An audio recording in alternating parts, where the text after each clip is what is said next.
And Or we we. are Ah, live. gotcha. Totally.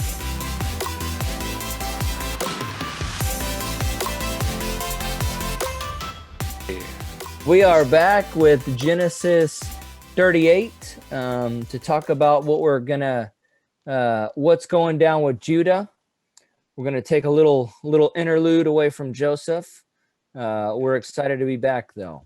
What happens now, though, is we kind of take a quick pause on that, as Justin said earlier, and now we're going to be talking about Judah, who is the fourth son of Jacob and the son of Leah, who Jacob married technically first. She's the older sister, Rachel being the younger sister. And so he was actually tricked into marrying Leah when he wanted to marry Rachel. And so, yeah, Judah is the fourth son from Leah and Jacob. So I'm going to be showing a quick graph here because I think it's really important to see in this graph. Here's the chart ultimately of the sons of Jacob. And these are actually showing the 12 tribes of Israel. This chart is very, very important because the 12 tribes of Israel are really important. So it's really good to understand how all these sons relate to Jacob. So first we see Leah. She first had Reuben, then she had Simeon, then she had Levi, then she had Judah. And that was Jacob's fourth son. And then Rachel, wishing she could have kids, ultimately gave to Jacob her slave to ultimately marry, and that was Bilhah. And Jacob had two sons with her, that being Dan and Naphtali. And then Leah, seeing that Rachel gave her slave to Jacob as a wife, Leah does the same thing and gives Zilpah to Jacob as his wife as well. And that is two sons that he has with Zilpah, Gad and Asher. Then finally, Rachel. Rachel was Jacob's favorite wife. That's the one who he wanted to marry. At the beginning, he was tricked into marrying Leah as well. And so Rachel was ultimately the favorite wife, and as such, her sons were kind of his favorite sons. And so finally, Jacob had Joseph as number 11, and then Benjamin number 12. And we read all this in previous chapters. On a side note, Dinah was the daughter of Leah, and we learned about what happened to her in the previous chapter as well. Ultimately, she was raped in the land of Shechem, and a lot of things happened with that. You can go back and look at that particular chapter video if you want to learn more about that. Finally, Judah. So Judah is in the line of Jesus, and that is just one, really the main reason why I think Judaism. I mean, that's definitely important to know. I think that he's in the line of Jesus. Okay, let's just put it that way. From my readings, Judah's chapter here can feel a little bit out of place, but we're still talking about the line coming from Jacob. This is Jacob's family, and it's really important that this be ultimately touched on. And this, I believe, is after Joseph is sold into slavery. So this is coming into kind of sequential order. Justin, is that accurate? This is after, That's my understanding. from a chronological perspective, this is after Joseph is sold into slavery. So it makes sense why Moses would want to touch on Judah ultimately, because of his lineage through Christ. Sorry if I stole your thunder, Justin. I didn't know you might have touched on that earlier. I figured just jump straight in and figure out and talk about why Judah is really important. No, it's all right. You've been talking way too much. I should start off reading. Yeah, yeah, you should. All right, go ahead. All right. 38 verse 1. And it came about at that time that Judah departed from his brothers and visited a certain Adullamite whose name was Hira.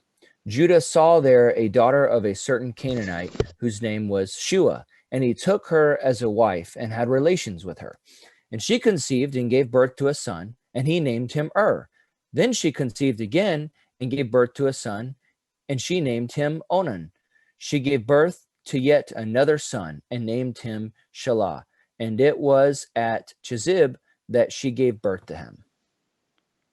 So one quick thing to note here is Judah ends up marrying a Canaanite woman. And we know from previous chapters that this was not something that neither Abraham nor Rebekah were excited about. If you go back to see and you look at Genesis 24, verses 1 through 3, we read, Now Abraham was old, advanced in age, and the Lord had blessed Abraham in every way. Abraham said to his servant, the oldest of my household, who was in charge of all that he owned, please place your hand under my thigh, and I will make you swear by the Lord, the God of heaven and the God of earth, that you will not take a wife for my son from the daughters of the Canaanites among whom I live.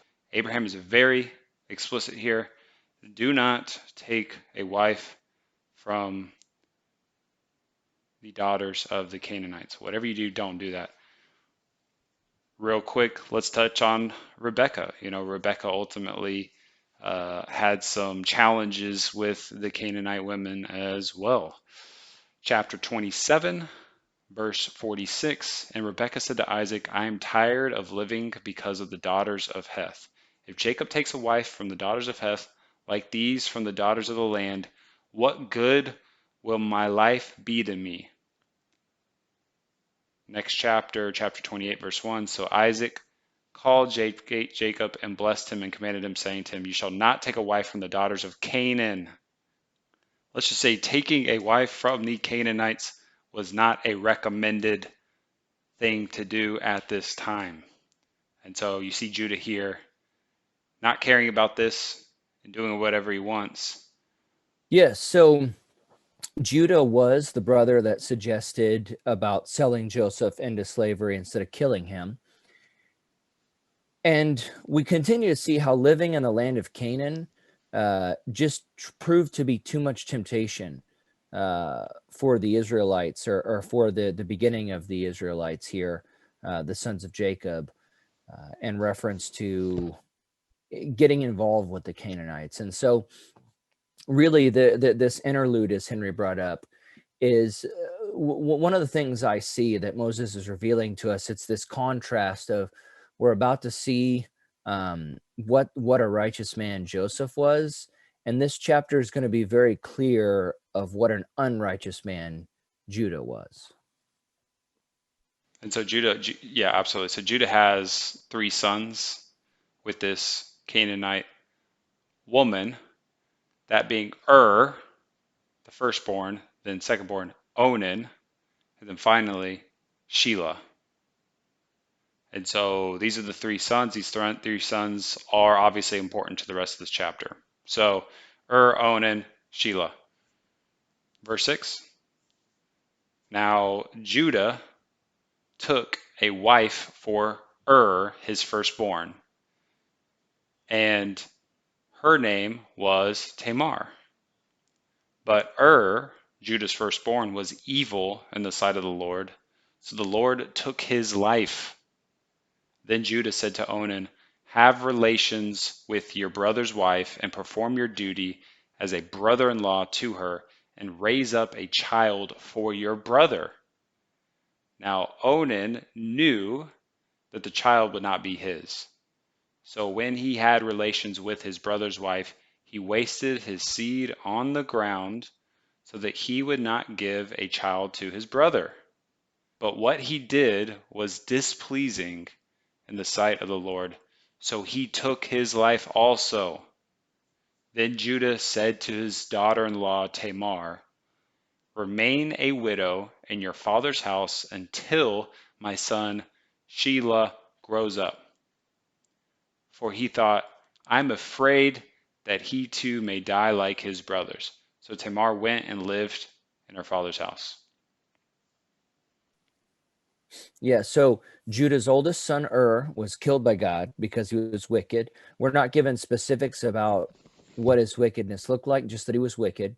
So Onan was the second son of Judah, and by custom, he was supposed to marry his brother's widow, and the firstborn son he had by her would be considered his brother's son.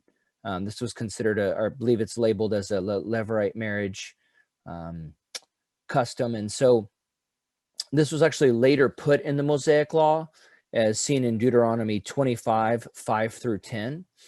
However, Onan used his new wife Tamar for sex, but prevented her from becoming pregnant so that he did not fulfill his family's responsibility in order to honor his deceased brother.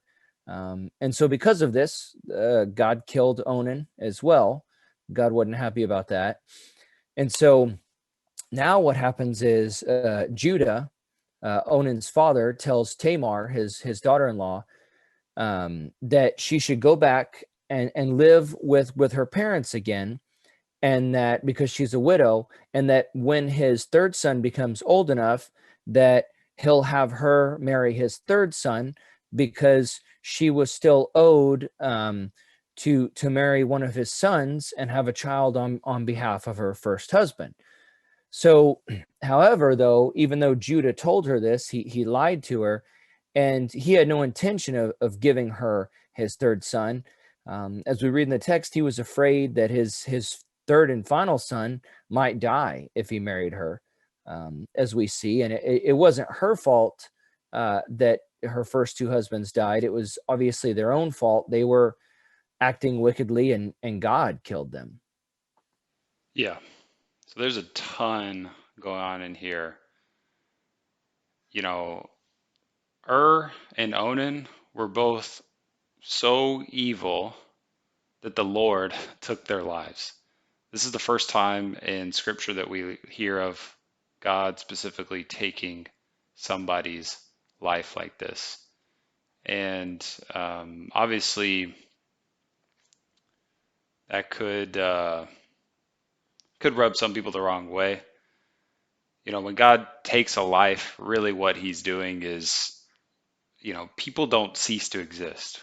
We just in our earthly bodily form, and then we're just waiting to be ultimately transferred to the next world, or heaven or hell in that matter. Okay, not really world, but heaven and hell. And so God obviously is the giver of life, and obviously all of us die at some point, and God ultimately decided to take these two individuals' lives early because of their wickedness. This is not something that's super unusual in our society, as obviously capital punishment does exist. When someone does some really evil stuff, they pay for it with their life. And so, and why is that potentially beneficial to society? Because now they're no longer able to do that evil to the world. And so, And it's also a serious, like, if you commit serious sins, there are serious consequences because we were made in the image of God. And so there are consequences if you act extremely wickedly toward people. God is a God of justice, and you can't just do that. There be no consequences. Human life has value. absolutely. And so Judah's kind of, so far with his first two sons, he doesn't have a good batting average here. I mean, we don't even know about his third son really at this point, right? His third son's a younger man at this point, but his first two older sons grow up to be evil, or to do things that God dislikes so much. That's not exactly a great father from what I've seen so far. Okay.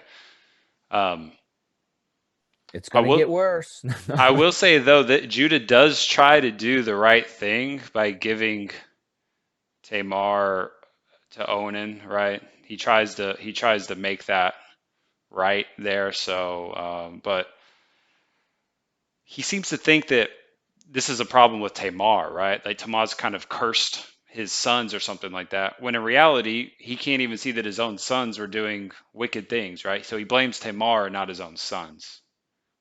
So ultimately, Tamar shouldn't be blamed for this. It's ultimately his sons that were the ones doing wicked and evil things. Whenever I was first reading this, I was really trying to figure out why in the world Onan would spill his seed, right? Like why would he do that?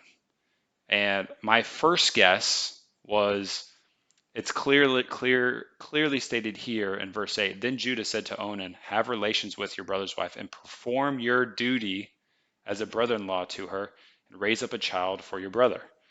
So first off, I was thinking, hey, he doesn't want to do this. He doesn't want to perform this duty, which was culturally the responsibility of the brother to do, and he doesn't want to do it, and he doesn't want to raise up a child for his brother.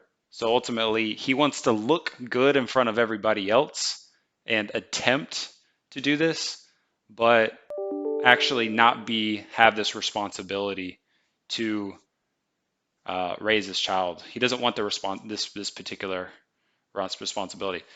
That was the first thing I thought. Then the second thing I thought was kind of what Justin was saying earlier, right? It's like he he seemed to enjoy having a sexual relationship with Tamar without any responsibility.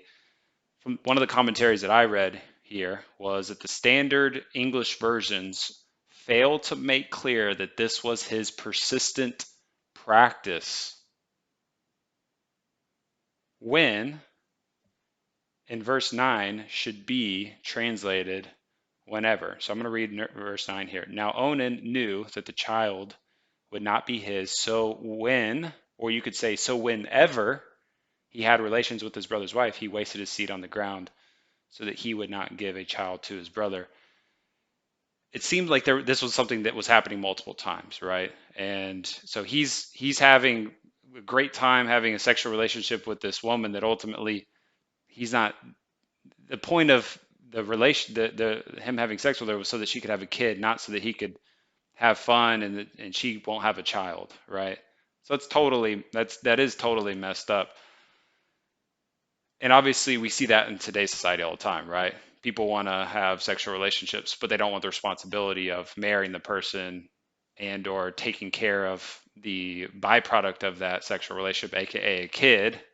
So that's nothing new in our society today. Okay.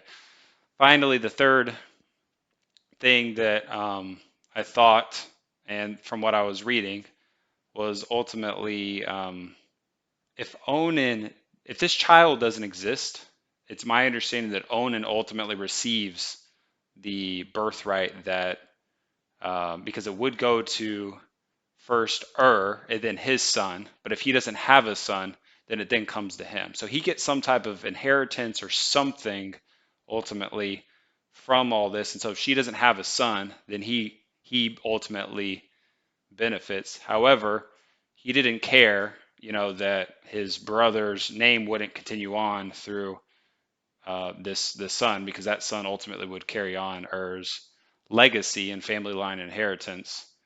And ultimately, God totally is not stoked on this. And from what I've read, like, you think like, is this for someone dying over? This is getting in the way of God's ultimate plan, which is to have Jacob's family line be extremely prosperous and have a bunch of descendants. And basically, you're keeping that from ultimately happening. So you're getting in the way of God, what God really wants here. And so I know it's kind of a lot of information here, but um, I just think there's a lot of interesting things to unpack. One more thing to add, I've heard that some people interpret that text of Onan spilling his seed as basically a way in which you shouldn't engage in any contraception. What is it, Justin? Contraception. Contraception. Have you heard that before? Yeah, I mean, yes, that I've dialogued with people who misunderstand this passage and say that you should never use contraception, or God's only purpose with sex is to potentially be ready to have kids every time. And I don't know, I don't want to use unnecessary words, but there's a quiverful movement, the idea that you should just have as many kids as possible, because every time you have relations with your wife. And I disagree with all of that. I feel like the text is really clear here. This Onan was using this woman for sex. That's why God killed him. It was not because God is against contraception or anything, or the only purpose of sex is babies. That's not accurate. When you look at this in the context of the whole chapter, that should be clear. Yeah, yeah, that's I think something that I think is worth pointing out. I didn't want to forget that. Verse 12. Now, after a considerable time, Shua's daughter, the wife of Judah, died. And when the time of mourning was ended, Judah went up to his sheep shearers at Timnah, he and his friend Hira the Adulamite. And Tamar was told, behold, your father-in-law is going up to Timnah to shear his sheep. So she removed her widow's garments and covered herself with a veil and wrapped herself and sat in the gateway of Enaim, which is on the road to Timnah. For she saw that Shelah had grown up, and she had not been given to him as a wife. When Judah saw her, he assumed she was a prostitute, for she had covered her face. So he turned aside to her by the road and said, here now, let me have relations with you. For he did not know that she was his daughter-in-law. And she said, what will you give me that you may have relations with me? He said, therefore, I will send you a young goat from the flock. She then said, will you give me a pledge until you send it? He said, what pledge shall I give you? And she said, your seal and your cord and your staff that is in your hand. So he gave them to her and had relations with her, and she conceived by him. Then she got up and departed and removed her veil and put on her widow's garments. Okay, so here we learn that Judah's wife dies. Judah's wife is no longer living. And Judah then goes on this road trip with his friend Hira, the Adulamite, and ultimately Tamar finds out about it, and she dresses up, puts on a veil, is chilling at the gateway of Enaim. Ultimately, Judah thinks she's a prostitute. He ends up having sex with her, and instead of paying her with money or some type of animal, he ends up giving her a few very unique pieces of equipment Well, he that was planning to pay her with the animal, that's right. but this is like a holding. This is like when you give someone, you're holding something to hold on to so you can give them their payment later to guarantee them. That's right. That's absolutely right. This is just, hey, hang on to this, and then this will be, I'll come back and I will exchange this, right? You'll give me back my seal and everything, and then I'll give you the goat. And so um, now Tamar at this point has possession of this equipment, which was Judah's seal, his cord, and his staff. And so Tamar does a little bit of deception here, which we're not new to at all in all of this. So, as we see in this section, Tamar decided to take things into her own hands because she knew that her father-in-law was not going to come through on his promise of giving her to his third son. So Tamar knew, I mean, she had obviously been keeping tabs on what was going on with her father-in-law. So she knew that he was traveling, and she disguised herself as a prostitute on the road that he would be traveling by. This also shows that she knew the kind of character that her father-in-law had, that if she just disguised herself as a prostitute, he would hire her as one. And so, as Henry had mentioned, in pretending to negotiate, while Tamar was pretending to negotiate for the services of prostitution, she told him that she wanted these belongings, his family belongings, to hold on to until the payment of the goat was sent. And so, in ancient times in the Near East, men might wear like a signet seal in order to stamp contracts or business deals. which was like a cylinder seal worn as a necklace. And so she asked for these things. However, she actually never wanted the goat as payment. She wanted these items. She wanted the child that she was promised, from her sons and from his family line. And so she used this deceptively in order. She got a child from his family line by him directly, and she took his items in order to prove that he was the father. And so, as Henry said, we continue to see just deception, and just multiple people involved in this story in order to get what they want. Absolutely, yeah. Verse 20, when Judah sent the young goat by his friend the Adullamite to receive the pledge from the woman's hand, he did not find her. He asked the people of her place, saying, where is the temple prostitute who was by the road at Enaim? But they said, there has been no temple prostitute here. So he returned to Judah and said, I did not find her. And furthermore, the people of the place said there was no temple prostitute here. Then Judah said, let her keep them, otherwise we will become a laughingstock. After all, I sent this young goat, but you did not find her. So, one of the things in question here is, Judah, should he have had a Canaanite friend, um, who would potentially going to have an ungodly influence on him? He, as we see, was separated from his brothers, who, all of them being sons of Jacob, should have had a godly influence on each other. And so those are just two questions that I have.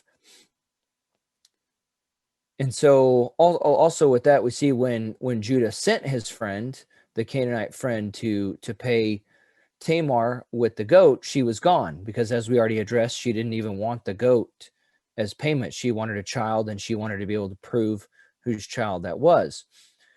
So when he goes on, and when Judah says that he would be the laughing stock, it's probably because it's not good for your reputation to be asking around town of where that prostitute was, along by this certain area, so that you can pay her. That doesn't help.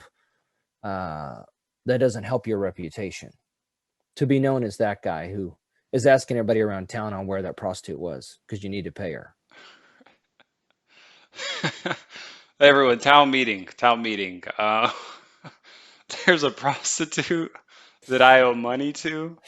Has anybody seen her? My name's Judah.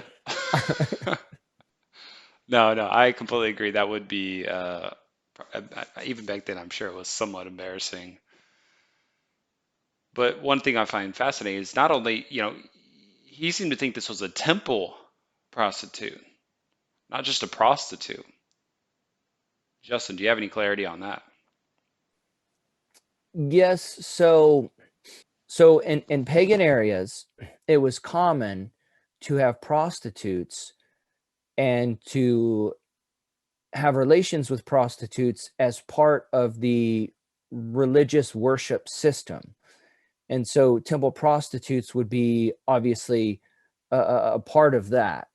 And so that was a common, form of prostitution. Yeah. So, I mean, Judah's engaging himself with potentially some type. I mean, are you concerned that Judah might have been engaging in some type of pagan religious activities? Well, so Or maybe this was like a side gig for her, right? Like she, in yeah, her normal day, it, she it, was at the temple, then she was chilling over here this next day, and maybe right. it had nothing to do with the pagan stuff. Well, I would view, I don't think Judah cared if it had to do with the pagan stuff, because Judah wasn't concerned about making sure that he honored God or avoided pagan type things, it appears. But this would be, I would assume, like you used the word side gig. I think that's what he would see it as, because usually with the temple prostitution, there were other things involved, There was another ritualistic piece that would usually happen in the temple, and it would clearly be integrated with worship of a false god. Cool. Verse 24. Now it was about 3 months later that Judah was informed, your daughter-in-law Tamar has prostituted herself, and behold, she is also pregnant by prostitution. Then Judah said, bring her out and have her burned. It was while she was being brought out that she sent word to her father-in-law, saying, I am pregnant by the man to whom these things belong. She also said, please examine and see whose signet ring and cords and staff are these. And Judah recognized them and said, she is more righteous than I, since I did not give her my son Shelah, and he did not have relations with her again. So Tamar has sex with Judah. 3 months later, it's clear that she's showing and probably looks like she's pregnant. And now everybody's in a uproar about this. Specifically, Judah is upset about this and goes so far as to say, then Judah said, bring her out and have her burned. And I was a bit inquisitive of that for a couple of reasons. One is, well, Judah's being a huge hypocrite here, right? I mean, he just had ultimately sex with a prostitute, and now he's saying that she should be killed for prostitution. However, I'm aware that perhaps Tamar was betrothed to Shelah, and that's why this was adultery, perhaps. I don't know that for sure, Justin.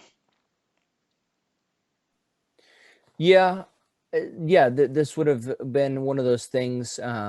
You could say that she had betrayed the covenant vow or whatever, from his perspective. But this actually gives him, I think, the perfect out. If she would have gone, if he had promised her to his third son, which he promised her, even though he never intended, and then she was found pregnant, that means he gets to get out of that promise, right? And so that's what I think one of his motives is here. Is like, nope, she broke the promise, even though he was never going to give her to the son. He just kind of had this legal way out of it now. Which is super messed up, right? I mean, he's definitely not loving her. I mean, he wants to burn her, which I suspect meaning burn her to death. I mean, I guess it doesn't say. Perhaps this could just be some type of burning of punishment. No, it's a death penalty, from Okay, my understanding. okay. So, man, Judah's a he's a huge jerk, right? I mean, he's showing his evil sides left and right around here. And so ultimately, she sends word that, hey, the father of this child is the one who owns these things. Those things end up belonging to Judah, which are the signet ring, cords, and Judah's staff. Judah sees them immediately, knows, hey, I had sex with Tamar. Tamar was that prostitute on that road that I ultimately was walking down that with one day. And he ultimately calls her more righteous than he, which I wouldn't, this is Judah calling her righteous. So um, whether she is righteous or not, this isn't God specifically saying that she was righteous in her deeds through doing this, but this is specifically Judah saying that. And then ultimately he does not have relations with her again, which seems to me to be in contrast to what Onan was doing. Onan was having relations with her just for pleasure without giving her the son. Judah seems to do the opposite here. He ends up realizing he gave her a child and he no longer has relations with her. I don't know what the protocol ultimately was there. However, there seems to be some contrasting elements. I think that Tamar. So I don't want to call her righteous.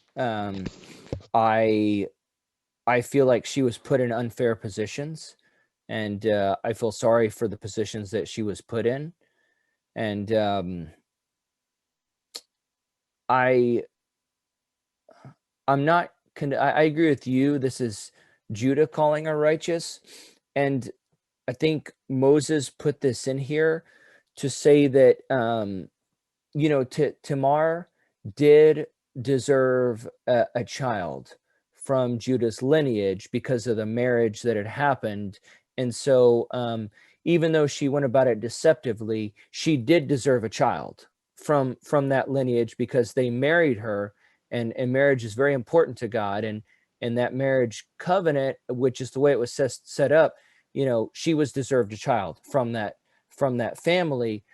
From what I read, she legally deserved that child, right? Like this was almost like a matter of legality. This isn't just like, hey, maybe like she was supposed to have the child. She deserved it. It was supposed to come to her. And so she ended up taking it through deception. And I've also heard ultimately that the deception, um, if she was aware, this might be a stretch, right? But if she was aware of, the all of this lineage through Judah, Jacob, Isaac, and Abraham, having descendants and multiplying, it's possible that, that you could see as someone who's looking at that as well. But I suspect, right? She wants a kid, right? I mean, who doesn't want that? Is she just going to go and get remarried with somebody else, Justin? Like, does she have any No, other options? Are no, there any she other has no other choices for her? options. No. Also, though, I don't think there were any spiritual motivations for her. She appears to be a Canaanite woman, so yeah, there's no, There's no um, spiritual aspect, but yeah, there's no what other spiritual. options does she have? Yeah, there is no spiritual aspect to call her righteous, but she doesn't have any other options, and she was owed a child from Judah's family, and so she got what she was owed. So I don't look at Tamar as like unrighteous or righteous. I look at her as it's sad that she was put in such a desperate situation, and she shouldn't have been. She shouldn't have been treated that way by Judah's family, and so that's how I view it. Right. Yeah, she shouldn't have. It just like she couldn't go. It's like, hey, well, why doesn't Tamar just go marry somebody else? She can't do that. Yeah, and in those days you can't do that. People in those days, there was a negotiation. The men would pay a bride price to a father for his virgin daughter, and so uh, Tamar was kind of locked in because she had just now had her second husband from Judah's son. So there wasn't anybody else culturally that was going to approach her for marriage. And having kids was obviously a big deal back then, right? Any woman, if they're looking at the rest of their life and saying, hey, I'm never going to have a kid unless I have it from one of these two individuals, and I'm not getting any younger, you're in a tough spot. So you might see why she would be so desperate to take some of these actions and be bold enough to risk some of these activities that she was involved in. Right, and by our standards, right, there's this.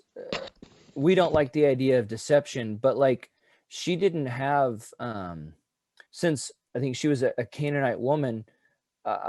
This wasn't like a particularly bad thing that she used deception, right? She was in a desperate spot. This is how she was going to get the kid, by disguising herself as a prostitute. So I'm not condoning any of that. I'm just saying that like that was the only way she was going to get it. She wasn't following God. I mean, And that's the end of it. She was not a prostitute. She never engaged in any, in my opinion, prostitute activities. right. She ended up having sex with someone who was supposed to ultimately have sex with her. So at no point did she do anything illegal or even immoral for that matter, right? I mean, besides the deception part. Okay, verse 27. It came about at the time she was giving birth that behold, there were twins in her womb. Moreover, it took place while she was giving birth that one baby put out a hand, and the midwife took and tied a scarlet thread on his hand, saying, this one came out first. But it came about as he drew back his hand that behold, his brother came out. Then she said, what a breach you have made for yourself. So he was named Perez. Afterward, his brother came out, who had the scarlet thread on his hand, and he was named Zerah. So here we see that God gave Tamar twins, and despite Judah's wickedness and attempt to deprive Tamar, Judah's lineage is actually recorded in Scripture through her. And we see that one of the sons was named Perez, which means breach, and the second son was named Zerah, which means scarlet, because he had a scarlet ribbon put on his wrist during the birth. And so, interestingly enough, Perez, Tamar's son Perez, is in the lineage of Jesus Christ. And we see this in Ruth chapter 14, 18 through 22, and also Matthew chapter 1, verse 3, as we see where the lineage is traced through. So these are this is powerful, that this was, these are ancestors of Jesus Christ the Messiah, who was going to come later. Absolutely. That's huge, right? Who would have thought that Tamar would be in the lineage of Jesus? And ultimately, that lineage involves her deceiving Judah, a crazy bad dude, at least at the time, into having sex with her as a prostitute, right? I mean, wild, you know. I mean, this to me seems to be a pretty stark contrast from the lineage that we've followed so far, that being Abraham, Isaac, and then Jacob, and then finally Judah, and then now Perez. You know, that last one, it's amazing. It's a bit, obviously we're all sinful and we're all, you know, do bad things, but it's pretty amazing how even through challenging, difficult times, God can turn something very challenging into a very great blessing. So, anyways, and I actually have the genealogy of Jesus map. Bam. And here it is. We see Abraham, Isaac, Jacob, Judah, and then finally Perez, who is the son of Tamar, one of the twins Tamar had through Judah. Final thoughts, Justin. Yes. So this is one of those things that one of my big takeaway is just to remember that secret sins can become exposed. These secret sins can have big consequences for your life, and it's a scary thing. And it's just the idea that people want to avoid shame, right? And we need to be careful what we do. I mean, if you want your life to have the purpose of counting for God, then you'll be careful about what you do in secret, because it could become known. I know there are times when people think, well, look, I'm not going to go around being a bad person, but they have a secret sin, or they decide to make a secretly sinful choice, because they think look, this is secret, no one's going to know about it. But secret sins, it's like all sins have consequences, even secret sins, and those secret sins can become known and expose us to feeling shame. And really, like I said, it's when we've hurt our reputation, ruined our reputation, whatever, that hinders us from serving God the way we wanted to serve him. That hinders us from our lives having the purpose that we wanted it to have, as far as the way that we wanted to glorify God in our lives. And so really, just like we've seen in the last couple of chapters, we can avoid these things by staying away from unnecessary temptations, right? And so, like Abraham knew, hey, we need to stay away from the Canaanites. We need to be careful here.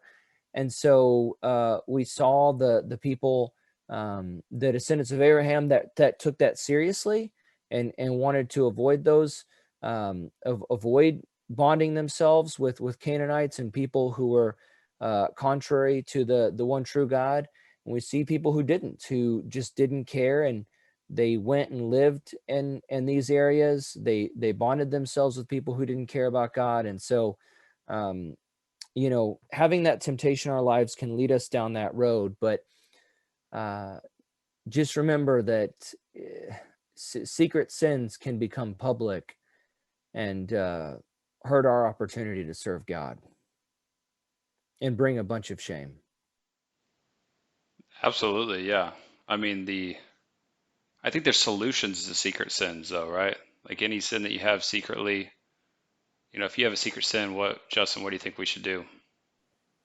Yeah, so just one of the biggest things, me and Henry both have accountability partners that we talk to once a week. Me and Henry also hold each other accountable. And so the idea is that me and Henry don't try to keep our struggles and our temptations a secret. We share it with our close brothers in Christ. That way, our close brothers in Christ can follow up with us. Say, hey, man, how are you doing on that? The idea is that if you have this accountability partner and you're trying to live righteous for God, I believe that people who make terrible, life-destroying decisions don't make it overnight, even when they're trying to follow God. What it is it's this sin that goes unchecked for a period of time, and you continue to digress and spiral downwards. But if you have an accountability partner, someone who's holding you accountable from the get-go, then you're able to eventually eliminate, theoretically, right? Hopefully, I know it's helped me. My accountability partners have helped me eliminate sins from my life and prevent me from going further down a destructive road. And so that's what I believe can happen for all those that are watching as well, is that it can help eliminate that sin from your life, because that's the goal. Because if you have unchecked sins in your life that you continue to live in, it's going to take you downward, and then that path leads to making a really bad choice that then destroys your reputation. And so the idea here, though, is not that me and Henry think people should expect themselves to be perfect. We're not perfect. But the idea that I see is that Christians should wrestle with their sins and really strive to eliminate sins from their life. Because I know people who identify as Christians who are not wrestling with their sins. They're living in their sins. They're content with their sins. And that's what we're challenging you guys to not do. We know that dealing with your sins is difficult. And that's when we talk about wrestling with our sins through the help of accountability partners, but not living in those sins. The word wrestling and struggling imply that there's a fight between you and the sin. And if you're just laying over playing dead, you know what I mean, just giving up, you're not wrestling with your sin. You know what I mean? You're not struggling. You're just admitting defeat. And you're just sometimes I think I hear people say they're struggling with the sin when in fact they're not really struggling. They're just giving up. You know, they're living in it. So I'd be very cautious of that. Um, James 5:16 says, "Therefore confess your sins to one another and pray for one another so that you may be healed." So there's this idea, it's biblical, in fact, to ultimately confess your sins to one another as well. Also, one more point to make, and I know I say this a lot, but it cannot go without saying.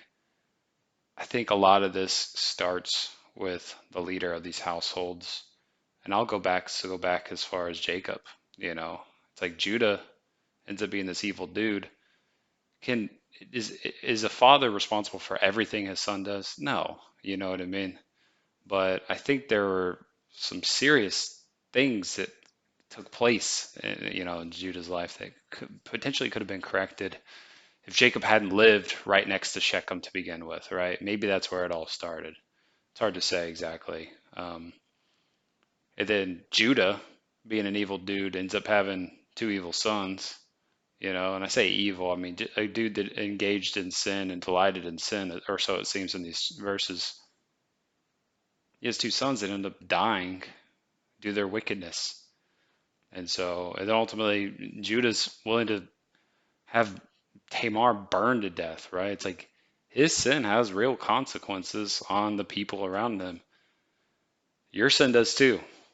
Your sin has huge impacts on other people. You won't always know it, and a lot of times you don't know it, but it's going to have a huge impact. If you think that I'm wrong, just think about whatever the first time you did any of the sins that you were engaged in.